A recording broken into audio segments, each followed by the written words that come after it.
Então eu queria hoje retomar um pouco o que a gente viu na última aula, né? Onde a ideia era mais ou menos se utilizar do símbolo da cruz e da paixão para falar sobre a nossa condição existencial no mundo, né?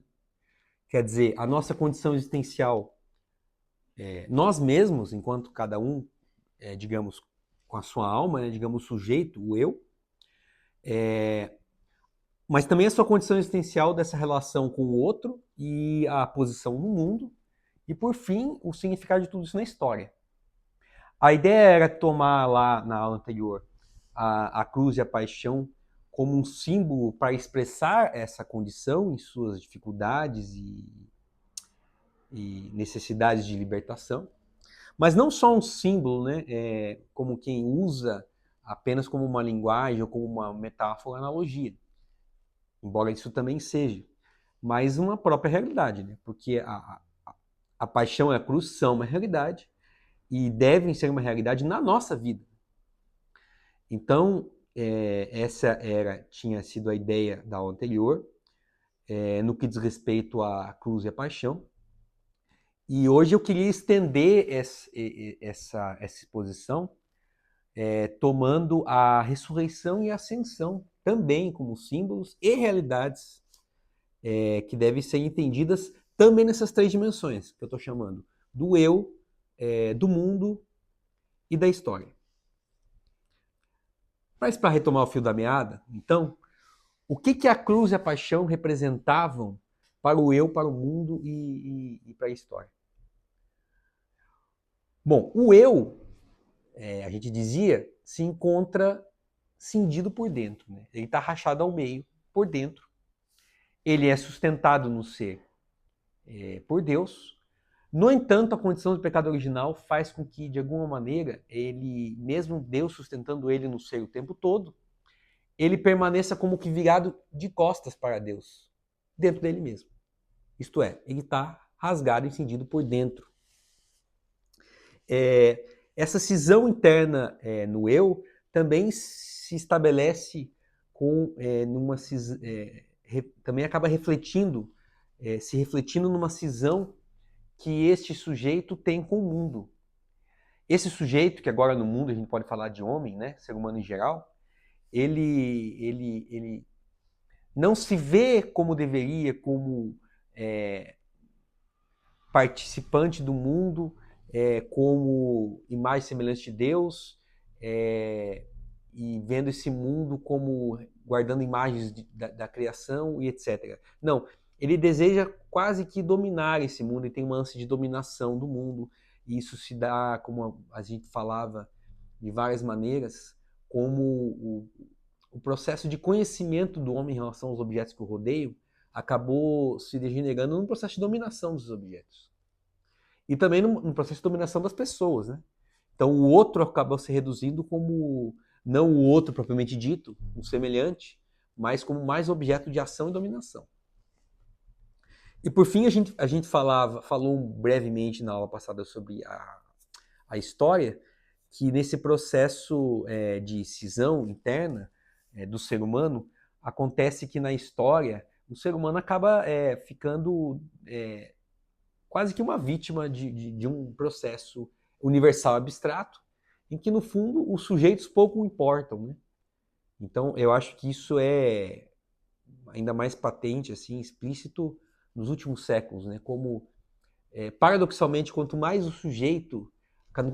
o homem disse querer afirmar-se enquanto tal, enquanto sujeito, e quanto mais o homem quer se colocar no centro das coisas, né? Prescindindo de Deus, menos ele vale. Mais ele acaba sendo tratado como mais uma peça que pode ser descartada a qualquer momento. E isso se refletiu gravemente nos últimos séculos, né? Como eu acho que não preciso detalhar muito, como isso é óbvio que acontece. Seja na política, na história em geral, o homem acaba sendo uma marionete, né? Na melhor das hipóteses, nos fios dessa história que não vê valor nele mesmo, e nem nas coisas enquanto tais. Bom, esse é o quadro que, como a gente falava, Jesus precisa e quer encarnar para redimir o homem. Então, nessa situação, a gente falava, então, enquanto cruz e paixão, tal como Jesus se esvaziou violentamente, né? No sentido de, enquanto pessoa da Trindade, da glória da Trindade, né? Vir ao mundo para passar por tudo que ele passou, né? Tal como Jesus passa por esse, entre aspas, esvaziamento, entre aspas, claro, porque obviamente ele não deixa de ser Deus, mas essa negação a si mesmo, como ele mesmo falava, né? Quem quiser vir a mim, que tome sua cruz, né? E que negue a si mesmo. É preciso um primeiro passo para sanar essa cisão interna, é esvaziar-se a si mesmo.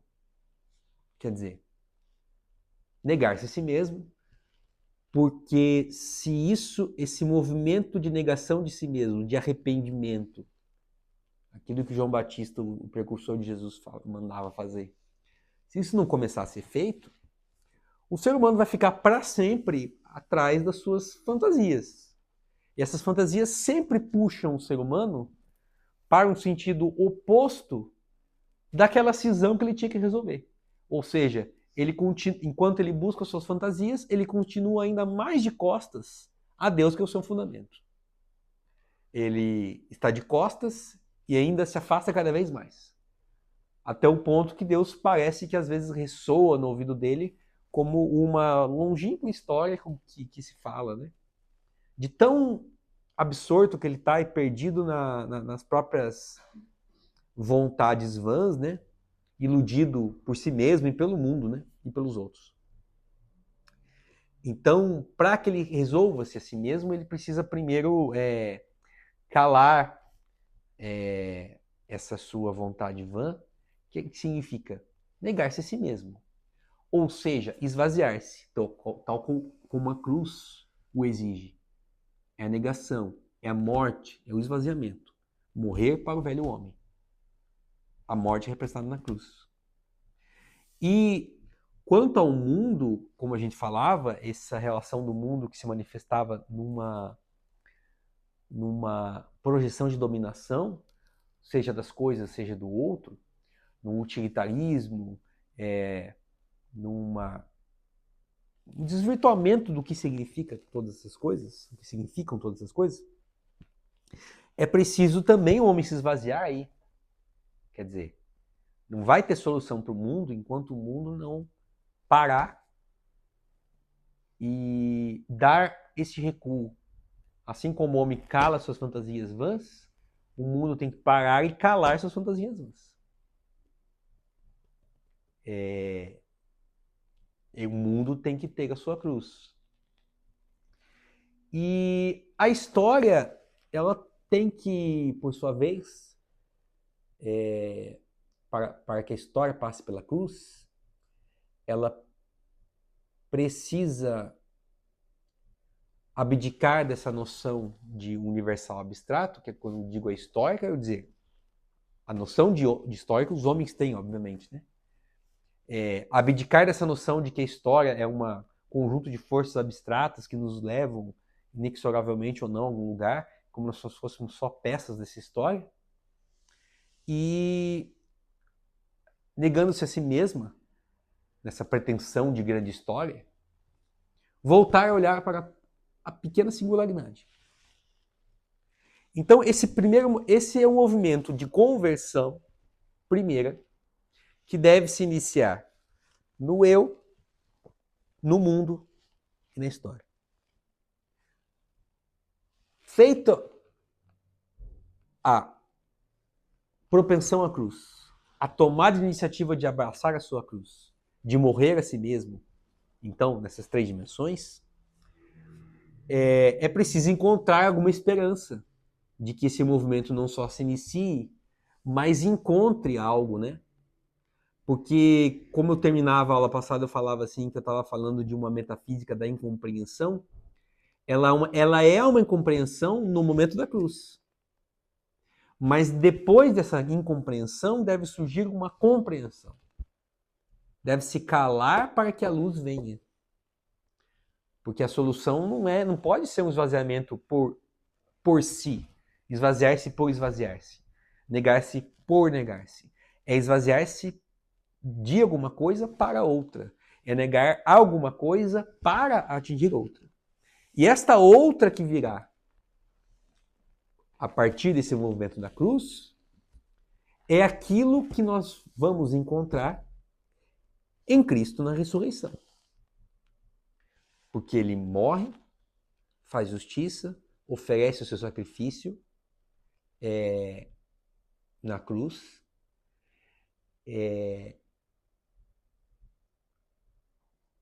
cumprindo aquela distância infinita que a gente falava que era necessária ser feita e só ele podia fazer. Mas ele completa essa vitória sobre a morte com a ressurreição. Isso não significa só uma assinatura, um carimbo jurídico de quem diz assim: agora a vitória está definida, vivam suas vidas. Porque além dele mesmo descer à mansão dos mortos, né, e vencer tudo que tinha que vencer, ele ressuscita e ele se apresenta de novo para ser tocado por nós. Então agora a gente tem que parar para pensar um pouco o que significa esse encontro, esse toque com o Cristo ressuscitado. Que começa a primeira cena, as mulheres lá cedinho, né, indo buscar um túmulo. E tem um livro do padre Francisco Fausto, onde ele faz meditações sobre essas cenas, e a primeira sobre Maria Madalena, e ele fala assim, que Maria Madalena ela foi a primeira porque ela foi quem mais amou. Então é preciso agora nos preenchermos com o toque no ressuscitado. A cruz vai estar sempre presente, o esvaziamento vai ser sempre necessário, mas esse esvaziamento tem que ser completado por um preenchimento do ressuscitado. Então, se antes o homem buscava quimeras e fantasias e vontades vãs, agora ele procura o seu sumo bem, o seu sumo amor. Ele procura a sua casa, que se apresenta ao seu toque. E ele começa encontrando, não de outro jeito, que não na oração. Não tem outro jeito. A oração é o modo por excelência da vida humana. Se nós somos feitos para contemplar a Deus e para a comunhão com Ele, isso significa, em outras palavras, que nós somos feitos para a oração. Porque a oração é encontro com Ele. Na oração, então, o intelecto e a vontade do homem deve perseguir a todo momento o encontro com o ressuscitado. Isso é um ato de fé. Contemplar uma verdade. E quem é a verdade? Cristo mesmo falou, é Ele. Então, a oração, que é a meta do homem, é o toque no ressuscitado. Esse toque preenche, então, aquela lacuna de incompreensão naquele homem que, uma vez arrependido, começou a empreender o caminho da cruz. Não tem outro jeito. O Cristo ressuscitado, ele não é intruso, ele não entra onde ele não é assim chamado, ele não é um ladrão. Ele precisa do arrependimento, precisa do início da cruz, para que ele diga agora sim, vou preencher aquilo que lhe faltava.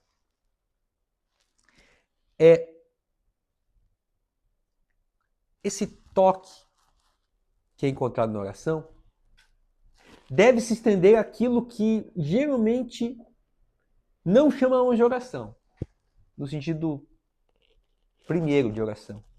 Mas que a gente pode falar que é oração em sentido analógico. O que quer dizer? Eu falava que as três dimensões eram o eu, o mundo e a história. Eu falei do eu, do mundo e da história na cruz. E agora eu falei da situação do eu diante da ressurreição. Então eu também devo falar da situação do mundo diante da ressurreição. E da situação da história diante da ressurreição. Bom, e a situação do mundo diante da ressurreição? Então, o que quer dizer? O que tem a ver o mundo com essa coisa do ato do intelecto que toca, que busca, que clama Cristo? Assim como os apóstolos escondidos no cenáculo, assim como os discípulos de Emaús, assim como Maria Madalena. É que, se antes, como a gente falava, o mundo era só um conjunto de coisas utilizáveis e descartáveis, como dominação ou como qualquer outra coisa, pelo homem, agora o homem deve buscar as coisas no mundo e o outro, tal como se busca o ressuscitado na oração. Isso quer dizer, encontrar Cristo que passa em cada situação, em cada pessoa, em cada coisa que no fundo foi criada por Deus. Portanto, é claro que eu estou usando a palavra mundo, não no sentido de mundo dos inimigos do homem, né? Carne, mundo, inimigo, né? Não estou falando no mundo no sentido de mundo como hostilidade a Deus. Estou falando mundo no sentido do mundo bom, do mundo enquanto criado por Deus e, portanto, guardando reflexos da sua vontade, da sua bondade e também sustentado por Ele a cada momento, afinal de contas. Porque tudo que está no mundo também compartilha do ser. Enquanto sustentado por Deus no ser, fala como que sem palavras. É como quem, aquela passagem que diz, até as pedras podem clamar. O mundo como linguagem do Criador. E que está gemendo em dores de parto, esperando também a sua redenção. Então, se o homem que em si mesmo procura a redenção tocando o ressuscitado, se o homem faz isso, o homem também deve projetar essa atitude de tocar o ressuscitado no mundo que aguarda também a sua redenção, numa criação que geme em dor de parto. E também no outro. Sobretudo no outro. E é por isso que Jesus falava que quando vocês fazem isso, isso, isso e aquilo para esses pequeninos, vocês estão fazendo a mim. Porque eu, Jesus, também estou lá. Essa maneira de se relacionar com o mundo é muito diferente da maneira do homem velho. Porque o homem velho dominava, usava, usurpava. O homem novo vê em cada coisa do mundo a imagem do sumo bem. E ele também opera sobre o mundo, mas ele opera em cada coisa não meramente tendo em vista a sua utilidade descartável, mas prestando atenção naquela coisa enquanto tal. Aquilo como uma pequena miniatura do mundo inteiro. Aquilo como que guardando em potencial toda a beleza de todo ser, porque no fundo, cada pequena coisa, ou cada pequeno ser, ou cada pessoa, guarda em si o potencial de refletir a bondade divina. Então, por exemplo, o homem decaído não consegue entender uma arquitetura que não seja mera utilidade. Uma parede só porque precisa sustentar alguma coisa. É uma porta só porque precisa abrir. E tudo é reto, tudo é feio, tudo é sem sal. Mas o homem que toca o ressuscitado vê numa simples coisa, numa coluna, como as catedrais medievais faziam, o potencial para expressar ali toda a glória da bondade de Deus. Ao mesmo tempo que está desempenhando o papel de coluna de sustentação.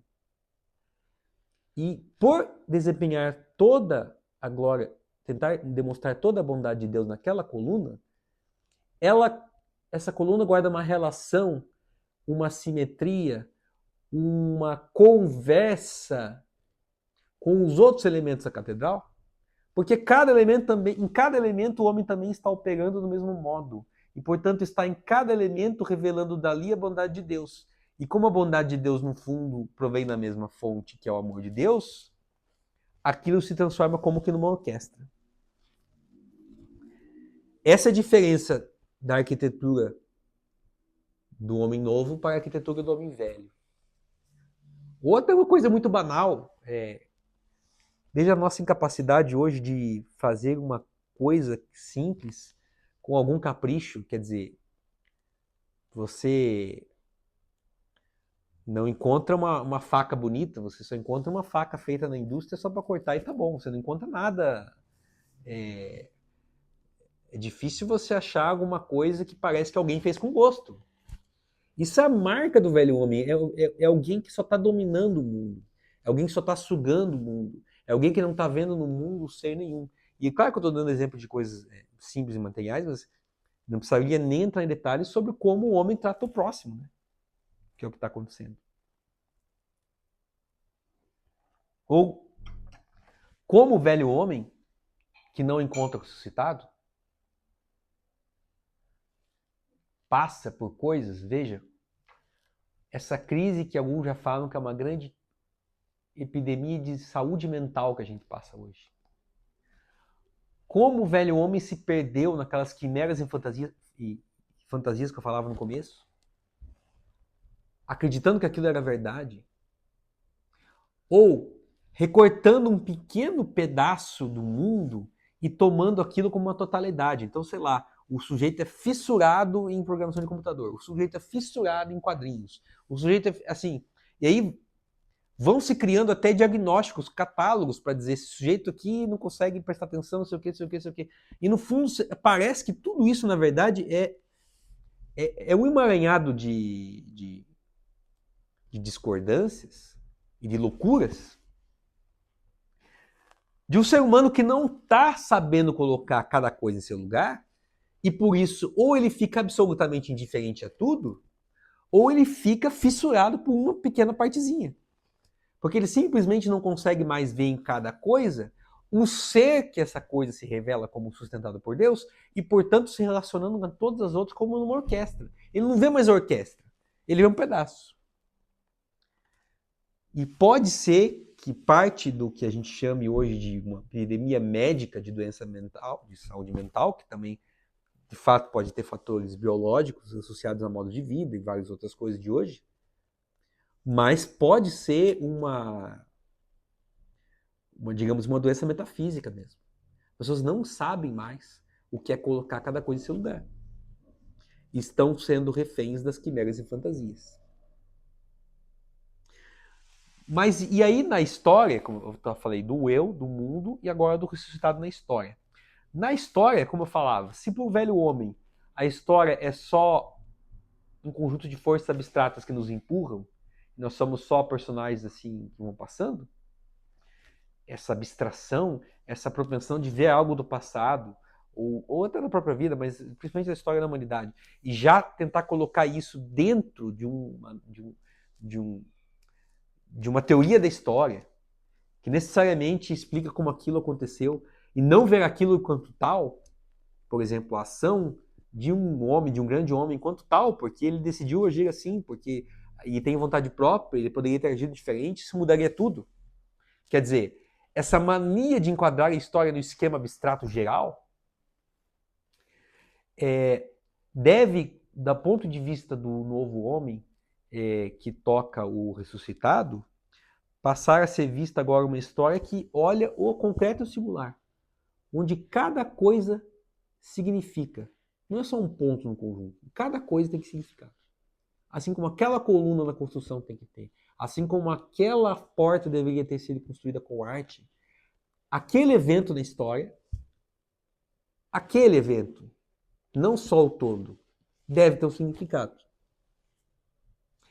Então, isso quer dizer que o movimento aqui é o seguinte: estávamos numa dispersão do homem cindindo em si mesmo, levado por quimeras e fantasias que o arrastam para fora em dispersão, para fora de si mesmo, cada vez mais longe de sua fonte, que o sustenta, e que o arrastam de maneira violenta ao longo da história, que faz com que ele crie, extravase essa violência na história, e a violência da nossa história, principalmente nos últimos anos e séculos, ela demonstra essa dispersão, fisicamente mesmo.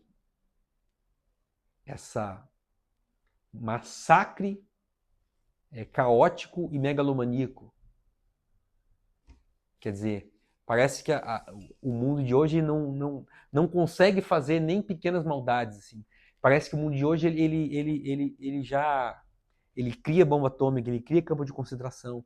É tudo gigantesco, porque é tudo disperso, caótico.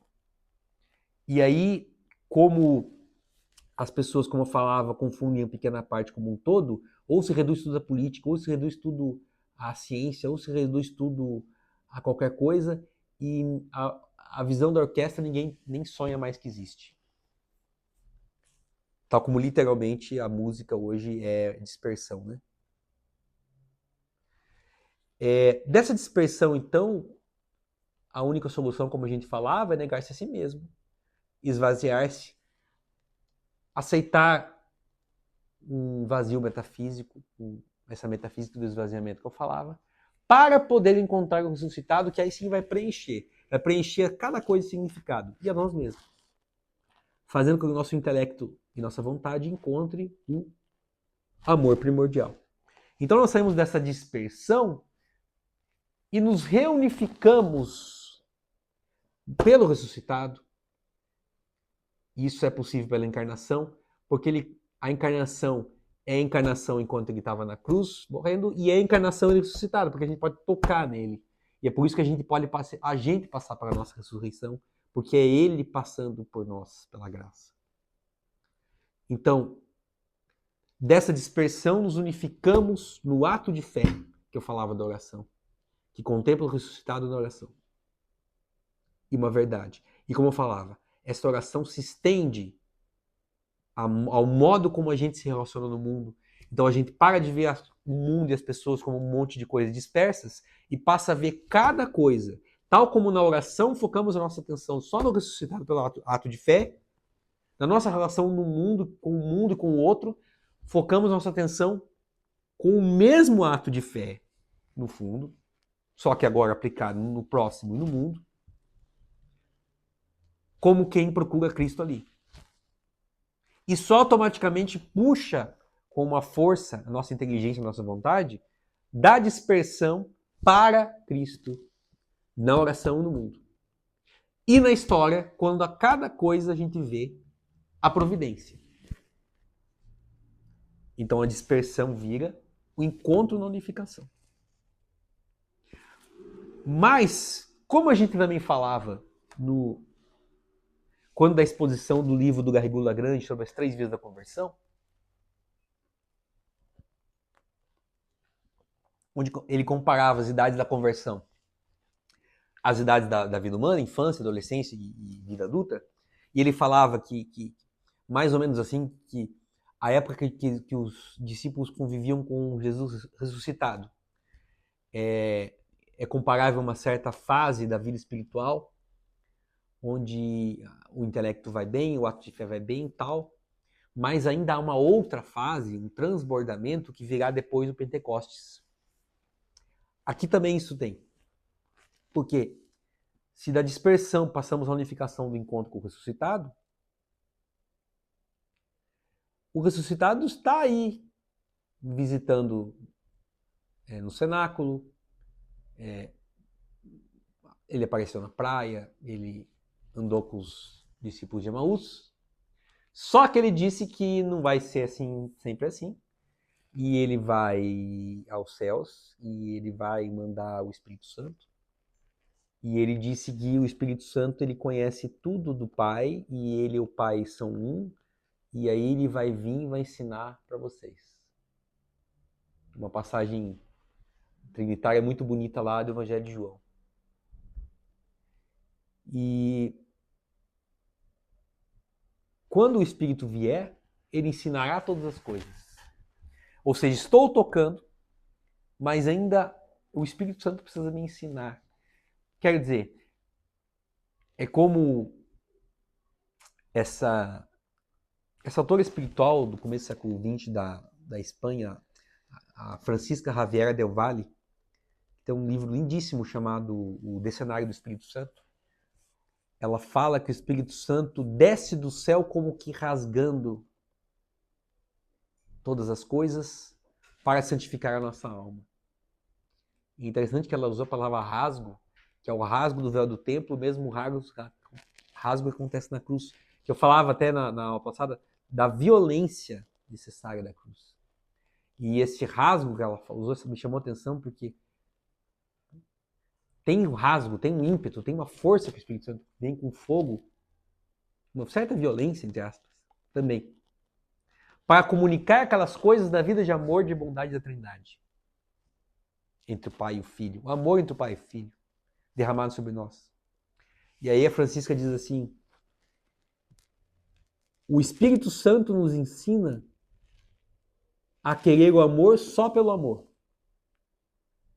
Não há só mais a amar algo porque é bom. É bom estar ressuscitado, é bom esse ato de fé. Mas é querer amar só por amar. Então, depois de sermos preenchidos pelo ato de fé que nos reconduz à essência de nós mesmos, à essência de cada coisa no mundo e de cada pessoa, e à essência da história, como que isto mesmo nos convida ainda mais agora a passarmos por um segundo esvaziamento, que no Garrigou Lagrange ele chamava da passagem para a vida do... que depois que vinha a etapa depois dos avançados, que é da união mesmo, dos perfeitos. E nesse segundo esvaziamento, se antes concentrávamos em o ressuscitado, cada coisa, cada pessoa, a minha essência de volta que Deus fez, o Espírito Santo vem como quem tomar de vez as rédeas. E na oração isso se manifesta, talvez, quando a oração de mental, do ato de fé, de contemplar uma verdade, vai se tornando uma oração afetiva, que deixa de só contemplar a verdade, quer se unir esse bem por amor, e vai se tornando também uma oração de simplicidade que simplesmente para diante da presença de Deus.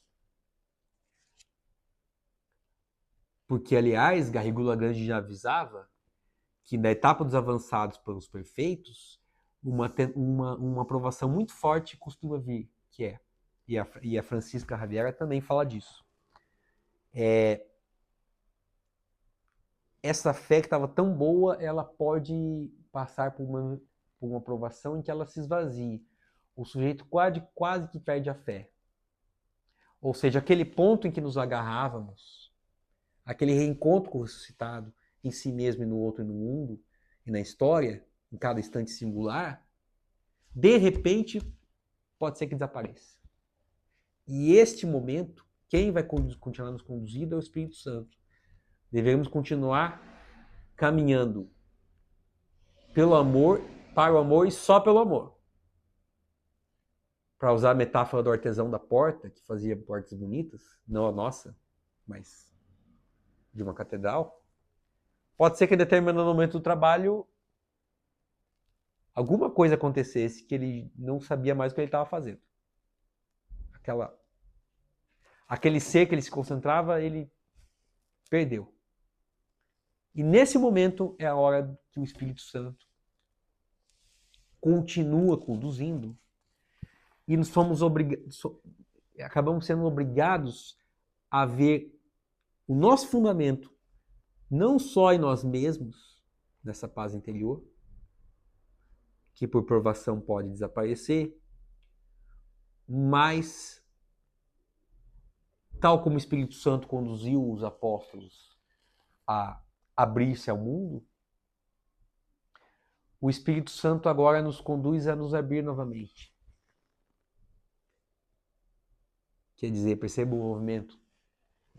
A abertura dispersa, a abertura do caos, a abertura antes da conversão, a abertura antes de aceitar a cruz. É a pura, não digo nem contingência, é puro caos mesmo. É o nada, é fantasia e imaginação. Ela se concentra no ponto do ato de fé. E agora vai voltar a ter uma abertura, só que essa abertura não é mais caótica.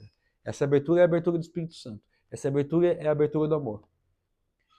E eu, o sujeito, eu, ser humano, eu, sujeito, agora, com essa abertura, não só me define minha identidade pela essência de mim mesmo que eu reencontrei depois que eu me converti e que eu deixei de virar as costas para a minha cisão interna, mas agora abrindo-se as coisas que eu vejo no mundo e que eu vejo na história, eu as tomo também como parte do que eu sou. Porque eu me abri. Então, não sei se ficou claro o que eu estou tentando fazer. Estou falando que eu tinha uma dispersão, eu encontrei o ressuscitado, estou aqui, a partir de mim mesmo, vou me relacionando agora com o mundo, com o ser enquanto tal, e agora acontece como que uma volta. Mesmo que eu me sinta esvaziado, as coisas também me ressignificam. Isso quer dizer, a identidade do ser humano também é um reflexo de sua posição diante do outro e diante do mundo. O ser humano também é, de uma certa maneira, uma mini imagem do cosmos. Ele não é um átomo no meio do vazio. Ele não é um sujeito do lado de outro sujeito só. Uma bolinha de bilhar perto da outra. Ele faz parte de uma composição. E aí o sujeito começa a perceber que ele também é o lugar onde ele nasceu, que ele também é a família a qual ele pertence, que ele também é a cultura a qual ele pertence. Porque aquelas coisas não estão só lá fora, aquelas coisas de certa maneira também o definem.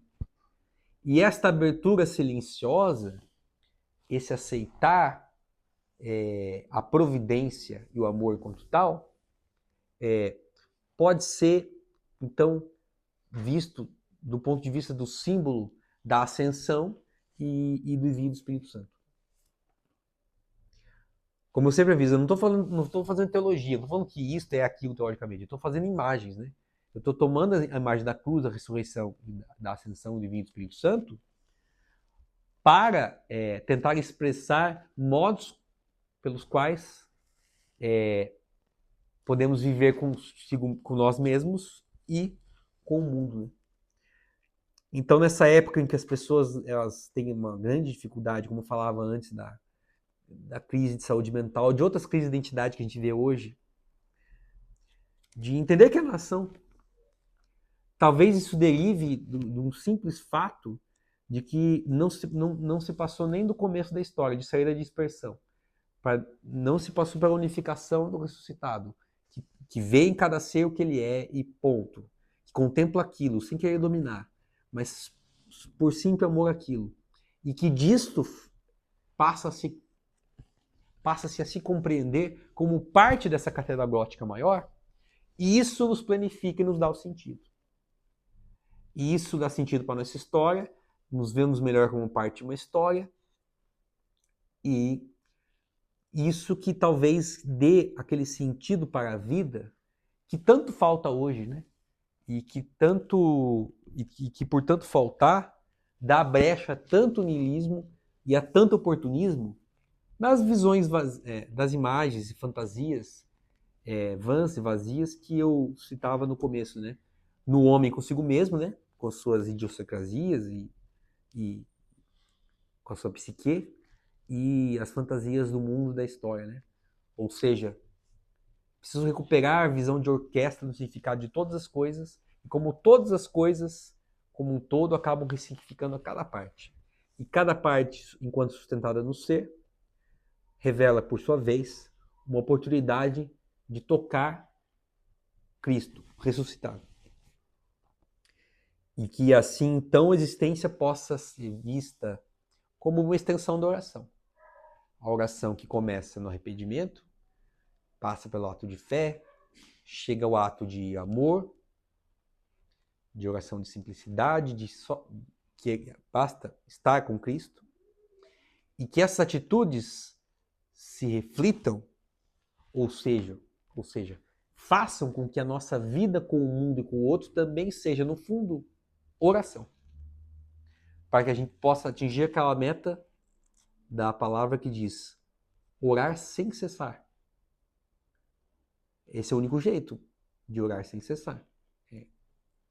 Em toda situação, diante do mundo, diante do outro, diante da história, ou na oração propriamente dita, tudo ser oração. O único jeito de tudo ser oração é tocar o ressuscitado em cada ser, ver em cada um o seu transbordamento para os outros, com isso contemplar a orquestra do mundo da história, e aí abrir-se à ação da liberdade do amor pelo amor, isto é, do Espírito Santo, que é a verdadeira luz da inteligência. Né?